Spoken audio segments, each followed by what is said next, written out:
I heard the noise. I listened to the noise. Do you like your job? Do you like your work? She's my older sister. She's my elder sister. There are many confusing words in English that students often use incorrectly. Let's fix that today. Today you'll learn how to correctly use 67 confusing but very common English words. Welcome back to JForrest English. Of course, I'm Jennifer. Now let's get started. First, let's review job and work. And let's review these as a quiz. Here's the question. She applied for a new at the law firm. A new job. Did you get that? I applied for a new job. Because job is a specific position or employment where a person earns money, of course. Work, though, is about the general effort, tasks, or labor. So not the actual position, the tasks. For example, you can say, do you like your job? This is asking about the specific position.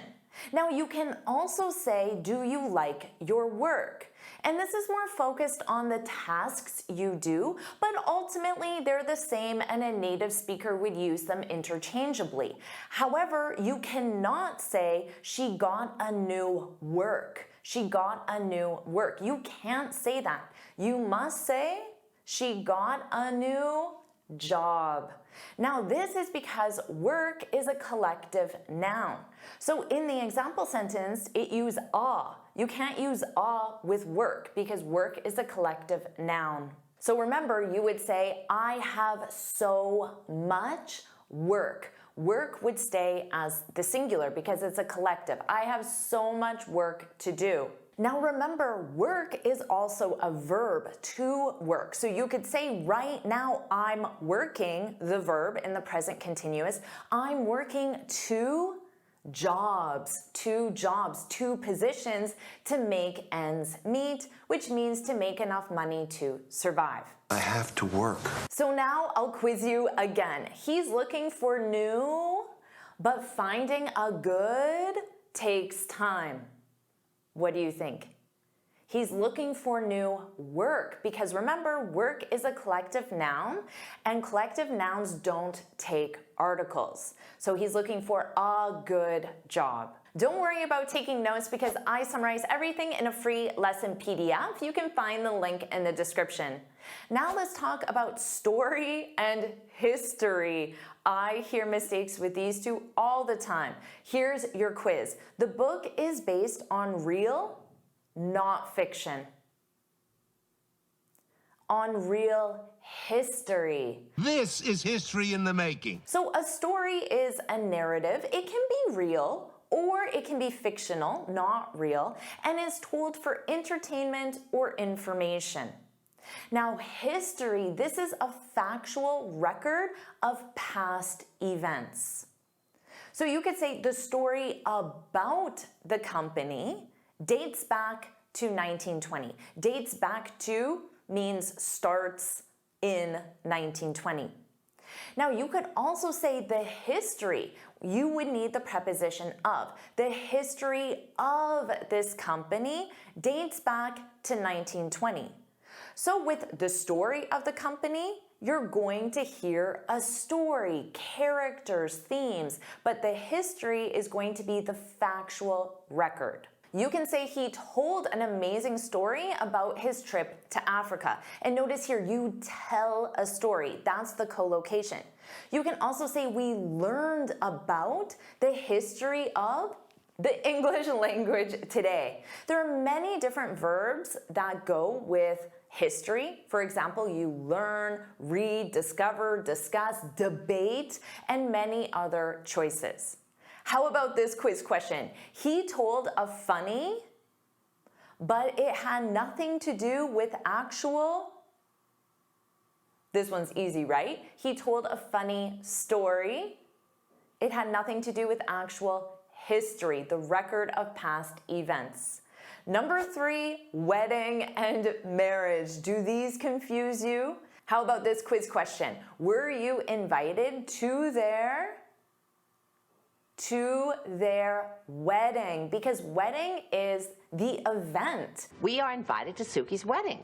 It's a ceremony where two people get married, so it's an event. It takes place on a specific date and time, location. Marriage is the relationship between two people after they're married. So you can ask, when is your wedding? Or when was your wedding, because it's in the past. But you can't say when is or was your marriage, because it's not an event. So there's no specific date of it. If you want to ask a question like that, you actually have to change the structure and say, how long have you been married? So to be married, this means you're legally husband and wife. Now you can say their wedding didn't last long, so the actual ceremony where they exchange rings was only 30 minutes, 1 hour. Their wedding, the event, didn't last long. You can also say their marriage didn't last long, but that means their relationship didn't last long, so they are no longer together. How about this quiz question? There was beautiful, but there has been full of challenges. Their wedding, the event, was beautiful, but their marriage, their relationship after the wedding has been full of challenges. Bad memories, bad marriage. Are you enjoying this lesson? If you are, then I want to tell you about the Finally Fluent Academy.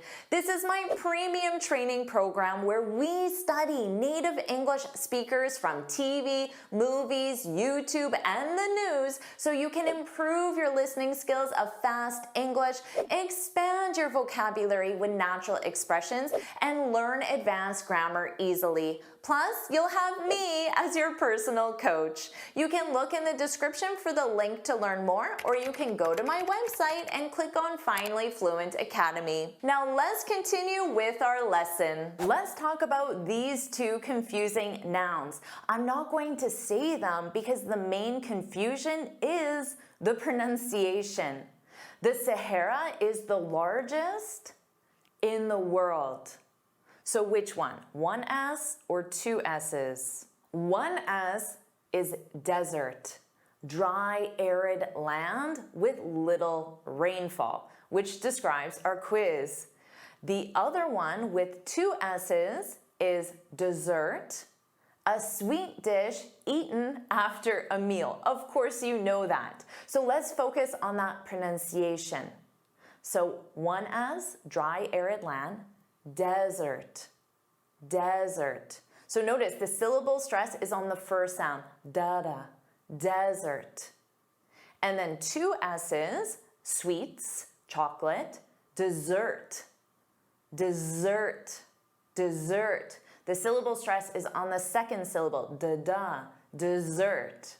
So make sure you practice that pronunciation. So let's practice this together now. After crossing the desert, we enjoyed a delicious dessert. Make sure you shadow my pronunciation. Let us enjoy the wonderful dessert. Number 5, let's talk about price and cost. Here's your quiz question. The of studying abroad is high when you factor in tuition, housing, food, and transportation. Here, because of the context, we need cost. The cost of everything is too high. Because price is the amount of money needed to buy something. So there's a tag or a sticker, and it has the price. Cost, on the other hand, is total. So think of total expenses, including hidden or indirect factors. Now, in a store, you would absolutely say, how much does this cost? But keep in mind that the word cost here is a verb, and this lesson is about nouns. That's going to cost a lot of money. You would not say, how much does this price? Because price is a noun and not a verb. You can absolutely say, what is and then the noun. What is the price of the laptop? Now you could also ask, what is the total cost of the laptop? And many speakers will add the word total in front of cost. So that means the price of the laptop, tax, warranty, accessories, anything else that's included. That's the cost. Now remember, as a verb, you can absolutely say the laptop costs $1,200. But remember, cost there is a verb. Let's review these together as a quiz. The of the car was low, but the long term of insurance and maintenance is high. The price of the car is low, but then the total cost, insurance, maintenance, so the second one is cost. Number 6, chance and opportunity. This job offer is a great for your career. What do you need? A great opportunity. It's a great opportunity. Chance is a possibility or probability of something happening. It sounds quite neutral, but opportunity, this is a favorable situation for achieving something. So the word opportunity sounds positive. There is a 30% chance of rain tomorrow. You wouldn't say opportunity. You would use chance because you're talking about probability. Now you could also say there's a chance, a probability I could get the job, not the work, the job. Now you can modify chance. You can say slight, small, or low, good, fair, or moderate chance, or high, strong, or excellent chance. There's an excellent chance I'll get the job. Now you can say, I hope I get the job because it's a great opportunity. So to modify opportunity, we generally use positive words such as great, amazing, excellent, perfect, or golden, a golden opportunity. How about this quiz? This scholarship is a real, and you have no of winning the lottery.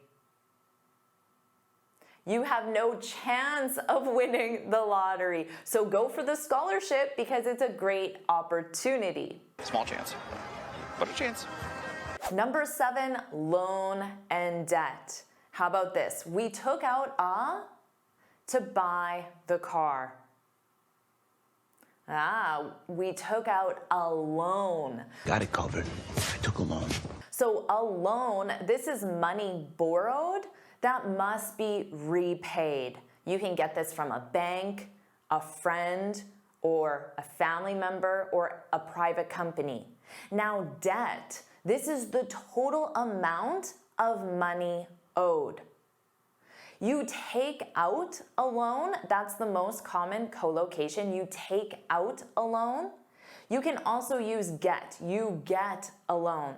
But with debt, you simply have, you possess it, you have debt. Now, why do you have debt?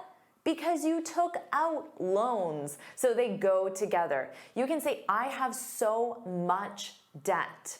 Debt is a collective noun, so notice no S and so much. Or you can say, I have so many loans I need to repay this year. Loan is a regular noun, so it's singular, plural. How about this quiz question? The helped him buy the car, but now he has to manage the loan. It's something, the money you borrow, the loan. But he has to manage his debt, the total amount of money he owes. And notice that pronunciation. Did you notice the B was silent? Debt, debt, debt. I'm deep in debt. Now let's talk about these two. Again, I will not say them because the confusion is in their pronunciation and similar spellings. So here's the quiz question. Can you pick up my from the dry cleaners? Can you pick up my suit? Suit. I'll go get my suit on. This is a set of matching clothes. It can also mean a legal case, but most commonly it means a set of matching clothes. But the other word is pronounced suite. Suite. This is a set of connected rooms, often in a hotel, but can also be in an apartment complex or condo complex. It can also be a collection of software. So you'll probably hear that word with software as well. So now let's focus on the pronunciation with these examples. He wore a navy blue suit. So repeat after me. Oot, oo, oot. Suit, suit. He wore a navy blue suit to the interview. Our hotel suite. It's the exact same as chocolate is sweet. The hotel suite had a beautiful ocean view. How about this quiz? Why are you wearing your in our? What do you need for pronunciation? Why are you wearing your suit in our suite? Your suit in our suite. That's one for you to practice. And of course, take it off and relax for a bit. Wear on vacation. Our next confusing pair, again, the confusion could be because of the spelling and pronunciation. So I won't say them. Here's the quiz. Please keep your for reimbursement. Please keep your receipt. Receipt. There is no P in the word. Receipt. No receipts. This is a document that proves payment. So you get it when you buy something. Now, reimbursement means you give this receipt to your employer for the laptop and they give you the money back. That's reimbursement. Now, recipe. Repeat after me. Recipe, recipe, receipt, recipe. So notice receipt, you have the word seat in it. Receipt, recipe. Recipe, of course, is instructions for preparing food. You can absolutely say, I lost the receipt, but make sure your pronunciation matches what you say, because you can equally say, I lost my recipe, but the meaning is very different. You can also say, I need a receipt, or I need a recipe. So grammatically, often both sentences are correct, but the meaning is very different. Let's try this quiz. I kept the for the ingredients, and I followed the. Did this confuse you? You keep a receipt. The receipt for the ingredients, it shows you what ingredients you bought. Maybe because it's for reimbursement. And you follow a recipe. You follow instructions, and a recipe provides instructions. Did you get that one? Did you follow the recipe? Number 10. Again, confusing spelling, confusing pronunciation, totally different meanings. I won't say them yet. What can we do to improve workplace? Workplace morale, morale, morale. Squashing the gossip and lifting the morale in the house. Now compare that to moral. Moral. The sound is less stressed. I don't open my mouth as wide. Moral, moral. Now, a moral is a lesson about right or wrong. It's also standards of right or wrong. So you can think of it as ethical lessons or ethical codes. It tells you how to behave. Morale, repeat after me, morale. So notice that long owl. Morale, morale. This is the level of confidence or enthusiasm in a group. It's very common in business. You can think of it as the team spirit or the team mood. So the moral of the story, the lesson, the ethical lesson, the moral of the story, which is very common, the moral of the story is to always tell the truth. Or parents should teach their children strong morals. As a noun, you can have singular or plural. Morals. How about this one? Employee morale. Remember, this is commonly used in a business context. It can also be used in a sports context, anything where teams are involved. Employee morale improved, so the spirit, the mood, the confidence of the group, of the team. Employee morale improved after the company gave bonuses. Or you could say, after the CEO quit, the company's morale dropped to an all-time low. So the mood, the spirit, the confidence of the team was low. How about this quiz? The leader's speech boosted the team's and taught an important lesson about? Well, the teams, that tells you it would be morale, and taught a lesson, moral. So also look for those keywords that tell you which one you need. It's called the moral of the story. Number 11, again, pronunciation and perhaps spelling. So here's the quiz. The of the apartment complex are very friendly. The residents. This is people who live in a place. But when you have an S on that noun, meaning more than one, it sounds exactly the same as residence, which is a place where someone lives. So the pronunciation is virtually identical when resident is in the plural form and it sounds like residence. So this might be confusing in spoken English. You can say his official residence, place where he lives, his official residence is in New York. You could also say residents of New York, people who live in New York, residents of New York must pay a new tax. Now you can use this in the singular and there's less confusion with the pronunciation. She's a resident in the new senior residence, the place where seniors live. Or in the plural, where it sounds similar, identical, they're residents in the new senior residence. How about this quiz? The new has space for 50.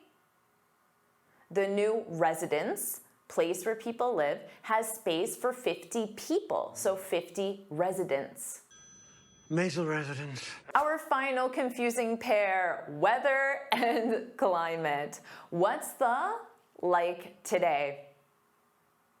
The keyword is today. So today we need weather because weather is for short-term conditions in a specific place at a specific time.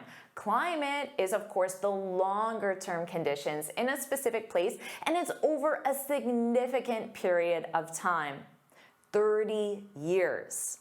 So you can, of course, ask, what's the weather like in Singapore? If you ask that, you're basically saying today or right now. If you ask, what's the climate like in Singapore, you're going to get a different answer because that means in general, not necessarily right now, in general. So both are grammatically correct, but the answer you receive will be different. Now you could say we had to cancel the event because of the weather. The event takes place on a specific day, so it's not climate, it's weather. But you could make a general statement and say we have less outdoor events because of climate change. So that's talking about overall and not necessarily now. How about this quiz? The in the mountains changes quickly, but the is generally cold throughout the year. Well, throughout the year tells me that you're talking about climate, and changing quickly, well, that tells me you're talking about current conditions, so weather. Hey, John boy, how's the weather? Amazing job learning those 24 confusing words, and did you notice that they were all nouns? Let's keep going and you'll learn 21 confusing verbs. First, let's talk about hear and listen.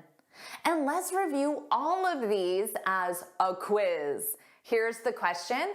I couldn't, the speaker, because of the loud noise.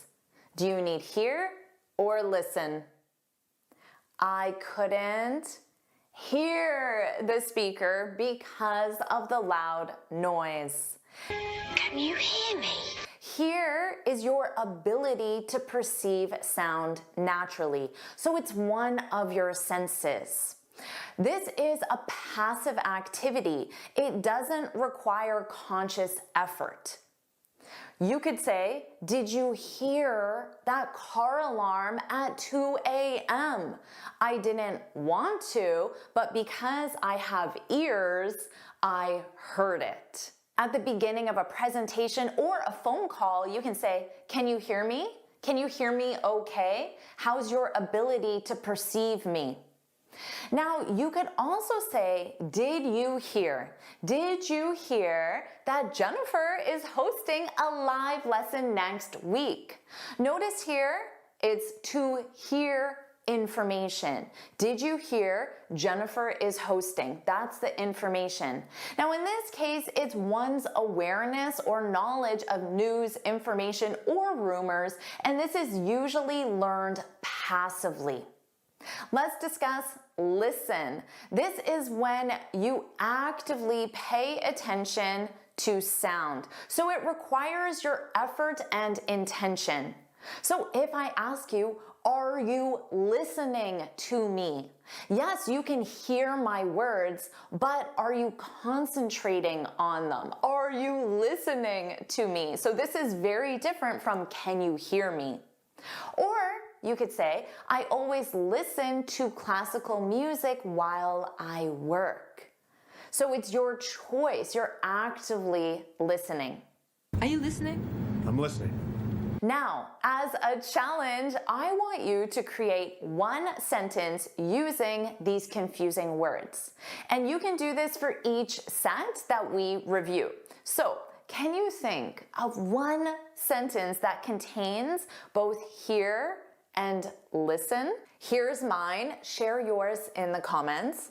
I can hear music in the background, but I'm not listening to it. So my ears can perceive the sound, but I'm not actively paying attention to it. I'm not listening to it. Now let's review say and tell as a quiz. Can you, me, what happened at the meeting?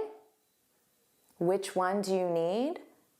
Can you tell me? Tell me what happened at the meeting. Tell requires a person as the object. So the fact that the quiz question had me, that is all you need to know to choose tell. Tell me what happened. You should tell your boss, someone else, you should tell your boss that you need a day off. You should tell her. Say does not require a person as the object. What did you say?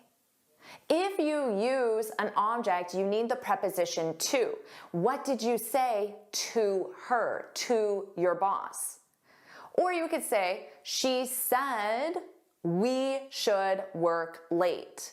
Now here, we is not the object. We is the subject of the clause. We should work late. This is what she said. She said we should work late. So you cannot say, she said me to go home. She said, I should go home, or she told me to go home. Well, boss told me to go home. Also remember, say emphasizes what is being expressed. Tell emphasizes the person receiving the information. And also, you tell the truth and you tell lies. So with these two words specifically, truth and lies, you use tell. That's the correct choice. Now it's time for your challenge. Write one sentence that uses both say and tell. Was that easy or difficult for you? Here's mine. She said that she always tells the truth. So she always tells the truth. This is what she said. Now let's review speak and talk. Here's your question. She, 3 languages fluently. This is easy for you, right? She speaks, of course, she speaks 3 languages fluently. Did you conjugate that verb? All of these are verbs, so you need to conjugate them as well. Just like tell is the correct choice with truth and lies, speak is the correct choice with languages. You speak a language. You improve your speaking skills, right? Speak to me. What if I said, let's speak about this later? Let's talk about this later. Both of these are grammatically correct. Speak is more formal and is often used in presentations. For example, she spoke about the importance of adopting AI. This sounds like she gave a speech or she gave a presentation on this topic. She spoke in a formal context. So you might ask, who's speaking at the conference next week? You wouldn't say who's talking. Talk is used in casual conversations. He talked about the importance of adopting AI. The same sentence, in this case, we're using talk. So this could be at a meeting or just in casual conversation. You could ask someone, can we talk about this later? Can we talk? Can you write a sentence using both? Here's mine. We talked about how she speaks 5 languages. How did you do with this one? Now let's review see, look, and watch. Do these confuse you? How about this question? I always TV after dinner. I always watch TV after dinner. Always is an adverb of frequency, so the present simple. See, this is passive. Just like here, see, this is one of your senses. So it's passive. It involves perceiving things naturally. I can't see without my glasses. So it's your sense of sight. I can't see. Or, did you see that bird? You could say, no, but I heard it. Your ability to hear, your ability to see. Now look, this is focus effort to direct your eyes at something specific. You need to look at your audience when you're speaking, because if it's an audience, it sounds like it's more formal. That's why I used speaking. Don't just look at your notes. Look at your audience. Conscious effort. Look at me. Now watch. This is when you continuously look at something and something that changes or moves. For example, you need to watch the kids closely. So continuously look at them with focused effort and the kids are moving around. Now, because of that explanation, this is why we use it with movies, TV shows. What did you watch last night? I watched TV, a movie, or one of Jennifer's YouTube videos. Watch me. How about this one? Do you want to see a movie or a show this weekend? This is very commonly used by natives. Keep in mind that the focus is on attending. Do you want to go to a movie? Also keep in mind this isn't used with TV. So you wouldn't say, do you want to see TV this weekend?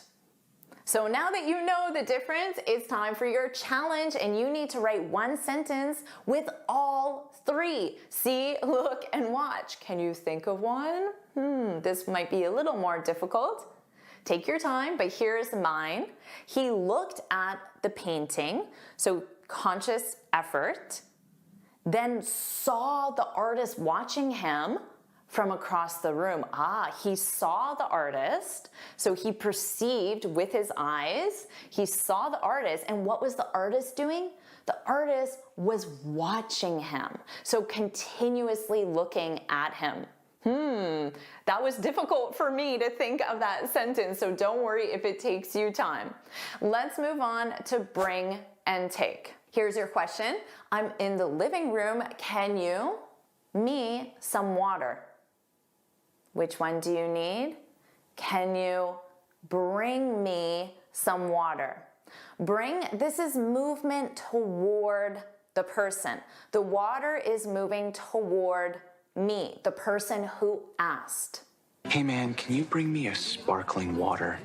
Take is movement away from the person. For example, in a restaurant, a server, a waiter, waitress could come to you and say, "Can I take those dishes for you?" Now the server used take because the dishes are moving away from the person being the customer.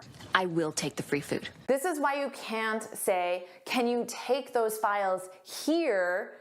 Because here means movement toward a point.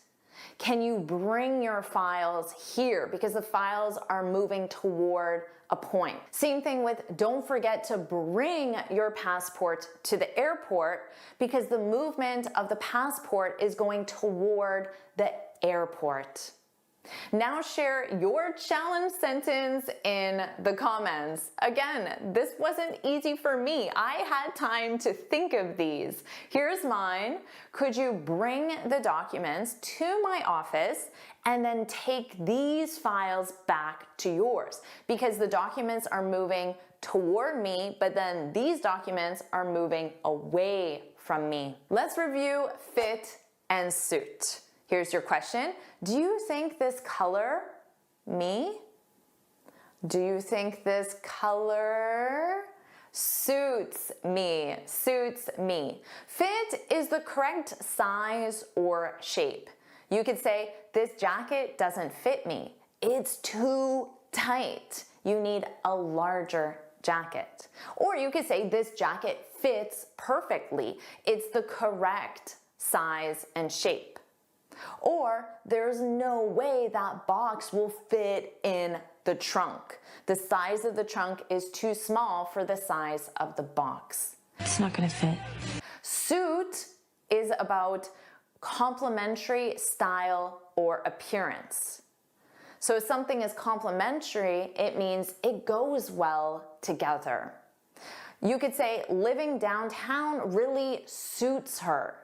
She loves the hustle and bustle. Do you know what that is? Hustle and bustle. It's the busyness, the chaos, the noise, but she loves it. So that's why living downtown complements her. It goes well with her personality. It suits her. You can use this negatively and say living in a small town didn't suit her. Didn't because it's in the past. She already moved to the city. You could put it in the present simple and say doesn't suit her. Stop, it doesn't suit you. Now we use this with physical things, clothes, jewelry, makeup, hairstyles. For example, having a mustache really suits him. It goes well with his face or with his style. Now it's time for your challenge sentence. Here's mine. This jacket fits perfectly, but I don't think it suits me. So this means the size is correct, but the style isn't correct. Now let's review learn and teach. I hear mistakes with these all the time. Can you, me, how to use the present perfect? This should be easy, right? Can you teach me? Can you teach me? First, let's talk about learn. This means to acquire knowledge or skills, of course. The mistake I hear is my students say, I'm learning this lesson. This is incorrect. You should say, I'm studying this lesson, or I'm learning different phrases in this lesson. So you're gaining a specific skill or knowledge. The knowledge represents the phrases. I'm learning phrases in this lesson because you're not gaining skills of the lesson in general, it's the information in the lesson. That's why the sentence doesn't work. I'm learning. Teach, of course, is to give knowledge, give skills to someone else. She taught me a lot. Or you could say, I learned a lot. Can you teach the new intern how to file the reports. So this isn't specific to a teacher. I'm sure you teach your kids, your friends, your coworkers, things all the time. Now it's challenge time. Create one sentence using learn and teach. This should be easy for you, hopefully. Here's mine. I'll teach you the basics of chess so you can learn how to play on your own. Learn how to play. That's the skill or the knowledge you're acquiring. Now let's review lend and borrow. I know this confuses a lot of students. Can you me $200 until Friday? Can you lend me? Lend is to give something to someone temporarily. For sentence structure, you can use the model to lend someone something. I lent, that's the past simple. I lent my brother, someone, my car, something. You can also lend something to someone. I lent my car to my brother. Both of those are correct. Larry lent Barry $5,000. Borrow is to receive something temporarily. Can I borrow this? Now for sentence structure, you borrow something from someone. I borrowed this car from my sister. Can you borrow me some money is not grammatically correct. Can you lend me some money, or can I borrow some money from you? Are you ready for your challenge? Share your sentence below using both lend and borrow. Do you have one? This was a fun one for me to write. Here's mine. You can borrow my clothes, but there's no way I'm lending you my car. And that's probably true. Let's review remember and remind. Can you me to call the client at 3 p.m.? Can you remind me to call the client? Remember, this is when you recall information yourself. I just remembered I need to call the client at 3 p.m. Or I need to remember to call the client at 3 p.m. I just remembered. Remind is to make someone else remember something. I reminded him to call the client at 3 p.m., but he still forgot. He didn't remember. Can you remind me when the meeting is? This is the same as saying, can you help me remember this information? Don't remind me. Here's a great one. I keep a big bottle of water in front of my computer as a reminder. A reminder is the noun form of the verb. If you want to use the verb, you could say, the bottle reminds me to drink more water. Now it's your turn to share one example using remember and remind. Take your time. Remember, I thought of these before this lesson. Here's mine. I rarely remember my appointments. So can you please remind me to go to the dentist at noon? Now let's review wait and stay. You should at home today if you feel sick. You should stay at home. Stay at home today if you feel sick. Wait means to pause or delay until something happens. For example, wait to buy the computer until Cyber Monday. This is the same as saying don't buy the computer until Cyber Monday. Or you can say, I've been waiting for 20 minutes. Do you know how long I've been waiting for this moment? Stay, think of this as to remain in one place, location. Stay in the restaurant, I'll get the car. Or you could say, wait until I get the car. Wait to leave the restaurant. Wait for me. Your final challenge. Share one sentence with wait and stay in the comments. Do you have one? Here's mine. I'll wait for the package at the office while you stay with the kids. So stay, remain in one place. Great job. Now let's focus on adjectives and you'll learn 22 confusing adjectives.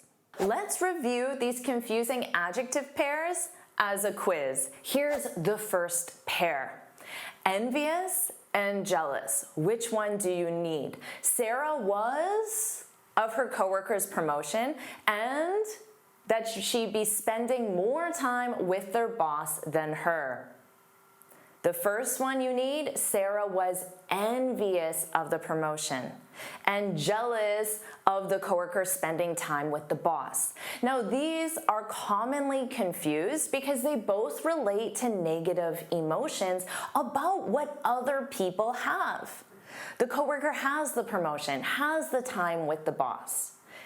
But they differ in the focus. So envious is wanting something, the promotion, that someone else has. The coworker has the promotion. Jealous is the fear of losing something you already have, often in relationships. Sarah has a relationship with her boss, but she's jealous of her coworker because she fears that as the coworker spends more time with the boss, she'll lose that relationship. I'm so jealous. So you can say Anna was envious of her friend's luxurious vacation, something Anna doesn't have. Or you can say he couldn't help but feel envious. Notice you can use the verb feel. You can feel these emotions. Feel envious when he saw his colleague's new laptop. Again, he doesn't have this item. Now, using jealous, she became jealous when she saw her boyfriend talking to his ex. Now, notice you can become jealous, which means to transition from not jealous to jealous. Or you can say, I know it's silly, but I'm jealous, to be jealous. I'm jealous that you have a new friend because I'm afraid that our relationship will suffer. Now, let's do one more quiz. Mark felt of his brother's new car and of all the time he spends repairing it with their father. So this should be easy because you know the first one is envious of something, of the new car, and jealous about a relationship, the time the brother spends repairing it. Now let's review childish and childlike. Here's the quiz. Emma has a sense of wonder, but can act when she doesn't get her way. Well, one of them sounds positive, childlike sense of wonder, and one of them sounds negative, childish when she doesn't get her way. Now these are confused because both relate to behaving like a child, but different in their connotation. Like I said, positive for childlike, it suggests innocence, enthusiasm, wonder, but childish is negative. It suggests other qualities that children have: immaturity, bad behavior. So you can say she approaches speaking in English with a childlike enthusiasm. That's a positive thing to have. Would that describe you as well? If it does, put that's me, put that's me in the comments. Or you can say he looked at the stars with childlike amazement. Throwing a tantrum because the flight is delayed is childish. Or his childish refusal, so this is an adjective, it describes his refusal as childish. His childish refusal to apologize made things worse. It's childish. Very childish, Mal. Very childish. Let's try another quiz. The artist's work had a simplicity, but his refusal to accept criticism was rather, well, which one's positive or negative? The first one sounds positive, a childlike simplicity, but the second one sounds negative, so it's childish. The next pair, anxious and eager. Olivia was to start her new job, but felt about making a good first impression. She was eager to start her job, anxious about the impression. Now, both describe anticipation, thinking about something, expecting something in the future, but with different connotations, so feelings. Eager is positive. It means excited, enthusiastic. Anxious is, of course, negative. It means worried, nervous. She was eager, so here our verb to be in the past simple. She was eager to share her good news. Or he feels eager. You can use to feel. He feels eager to begin his new adventure. But he was anxious about the client's feedback. Ooh, that negative feeling. Or she felt anxious before giving her speech. I'm sure you can relate to that. Another quiz. The team was to launch the product, but the investors were about potential risks. The first one sounds positive, so eager. The second one with the risks, that sounds negative, so anxious. Now let's talk about elder and older. My brother bought an house. This is easy, right? My elder brother bought an older house. Now, both relate to age, but they are used differently.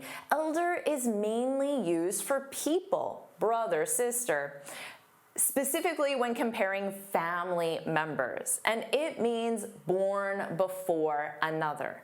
I am the elder brother. Now, older is more general. It can describe people, so you can absolutely say my older brother, but it can also describe objects like a house or concepts, philosophical concepts. Now, here's what I want you to know. Native speakers, including me, prefer older when referring to family members. I would not say my elder brother. That does not sound natural to me as a native speaker. It sounds more formal and, to be honest, outdated. But it is grammatically correct. So grammatically, you can say his elder sister always gives him advice, but just know a native speaker will say his older sister always gives him advice. Now, natives do use the word elders in this context. You should respect your elders. In this context, elders represents older people. I instantly think of grandparents or senior citizens. So they're older people with life experience and wisdom, elders. Now, of course, older is more general. So you can say this is the older section of the library. My dog is older than my cat. So let's try the quiz again. She is the of the two sisters, but her husband is much than her. So the first one is elder because it compares age within a family, but her husband is much older than her. And again, I would personally say older in both. Now let's talk about effective and efficient. Even native speakers confuse these. The new marketing strategy was very at increasing sales, but it wasn't very because it took too much time and money. Now, the second I see time and money, I know it's efficient, and a result, increasing sales, that tells me the first one is effective. So we can be efficient and effective cogs. I always considered your father a very effective and efficient man. Both relate to results, but they focus on different aspects. Effective means something achieves its intended result. Efficient means something achieves a result with minimal waste of time or resources. Now, they are often used together. I'm looking for an efficient and effective way to become fluent. I'm sure you are. You can say this new study method is very effective. It produces the desired result. You can say this study method is very efficient. It doesn't waste time, it doesn't waste money or any other resources. Let's try another quiz. This medicine is at treating headaches, but a more solution would be to find the root cause.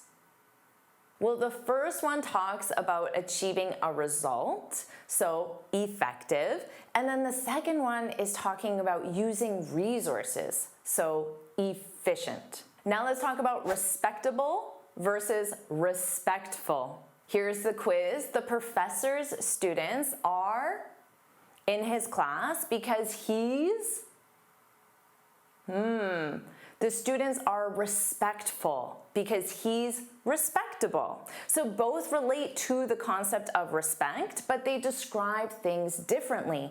Respectable describes someone or something worthy of respect. The professor deserves respect. That's respectable. Respectful describes someone who shows respect to others. So you can say he became a respectable manager through hard work. You are very focused. I respect that. Or you can say becoming fluent in a second language is quite respectable, worthy of respect. Now, respectful is giving. So the students were respectful during the guest lecture.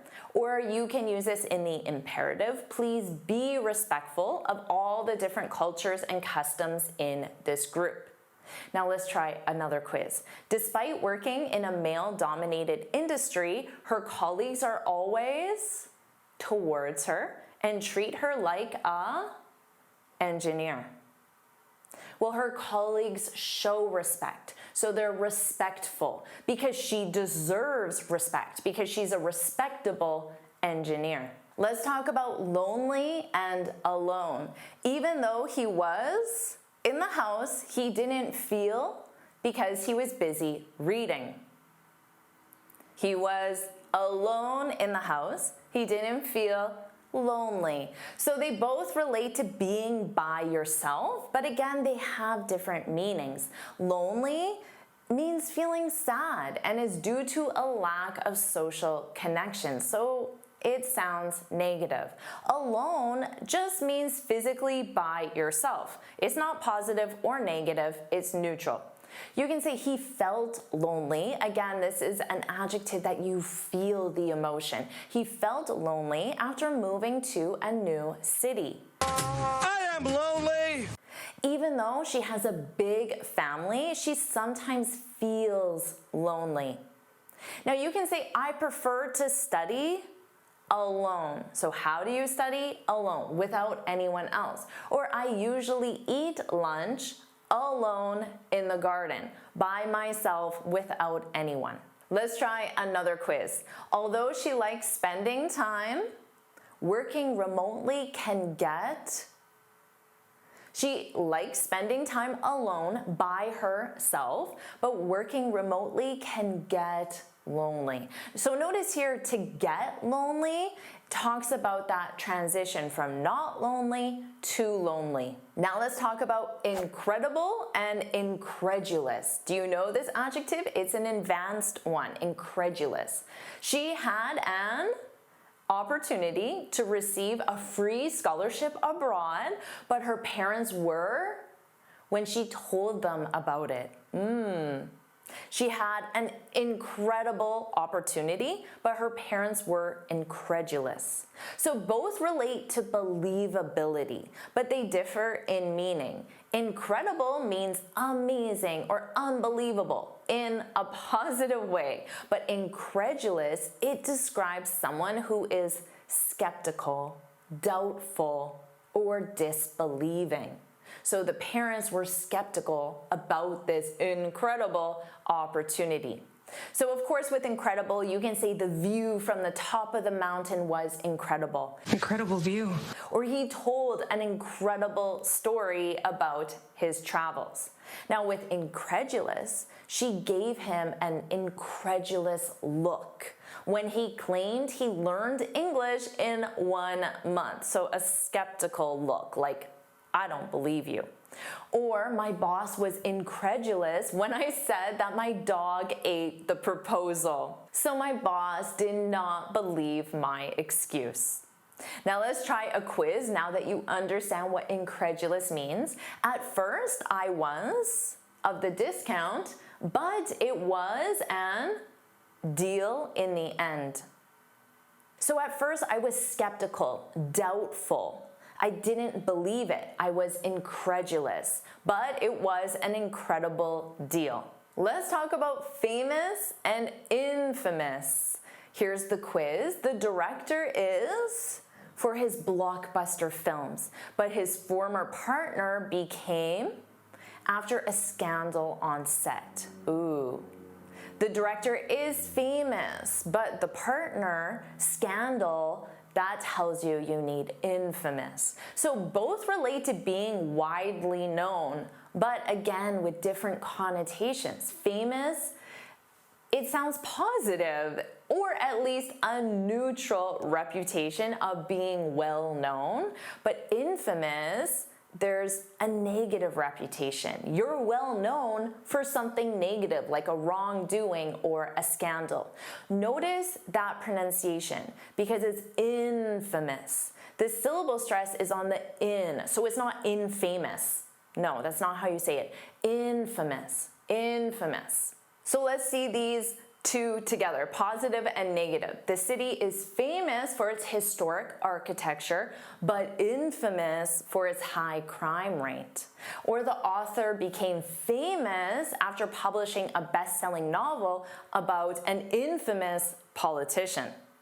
Infamous, really. Now, here's your quiz question. Martha Stewart, once celebrated as a homemaker, later became for her involvement in insider trading.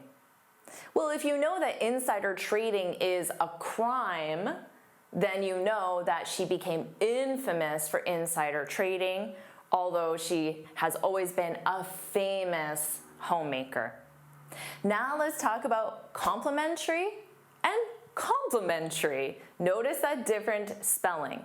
The hotel offered us a meal, and the wine paired with dinner was truly. So the first one, is it spelled with a middle I or a middle E? It's a middle I, a complimentary meal. And the wine paired with dinner was complimentary. Now notice the pronunciation is the same. Spelling is similar but different, and the meanings are different. So let's repeat the pronunciation. Complementary.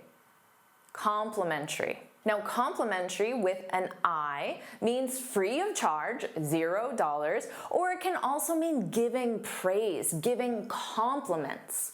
But complimentary with the middle E means two things go well together. So if you're at a hotel, you might ask, is this water complimentary? Which means, is this water free? Or you can say she was very complimentary about his proposal. She gave him a lot of praise, a lot of compliments. Now you can say she's more data-driven and he's more creative. Their skills are complementary, so they go well together. Or how about this one? Apple pie and ice cream are highly complementary. They go together. Here's the quiz. I'm not just being. Your skills are truly. Well, your skills, they go well together. So the second one, you want the middle E, complementary. And I'm not just saying this to be nice, to give you praise. I'm not just complimentary, the middle I. How about this pair? Continual, continuous. Here's the quiz. The baby's crying was exhausting, and the noise from traffic made it even more difficult to sleep. What do you need? Well, this is a trick question because grammatically and logically, both of them would work in both situations. Now, both adjectives refer to repetition, but they differ in frequency. So continual means happening repeatedly, but there's breaks between. So the baby cries for 20 minutes, and then doesn't cry for an hour, cries for an hour, then doesn't cry again. Continuous means the whole time. The baby cried for 3 hours without stopping. So you can say grammatically and logically, the dog's continual or continuous barking annoyed the neighbors. Now, if you say the rain was continual for 3 days, it means some periods of rain, break, other periods, break, so on and off. But if you say the rain was continuous for 3 days, it's another way of saying non-stop. So let's try this quiz question where I designed it so only one choice fits logically. Let's see if you can identify it. The flow of the waterfall made it easy to catch fish, but the changes in the water level made it difficult to predict the best fishing spots. What do you think? Well, to me, a waterfall is generally non-stop. So I think continuous sounds more logical, but it could also be the other one, to be honest. And then the water level, it probably doesn't non-stop go up and down. It goes up for a period of time, and then it changes for a period of time. So I think logically, continual changes makes more sense. But again, it is absolutely possible that it's the reverse. Our final pair, fun versus funny. You may think you know this, but I hear mistakes with this one all the time. The party was so, especially because of Jake's stories. The party was so fun because of Jake's funny stories. Both describe positive experiences, but they focus on different aspects. Fun is, of course, enjoyable. Funny makes you laugh. So if you said to me, Jennifer, the piano concert was so fun, I would say that's great. But if you said, Jennifer, the piano concert was so funny, I'd say, oh really? Why? Why did the piano concert make you laugh? Now, let's try another quiz. Here you go. We had a weekend because we saw a really movie. Easy, right?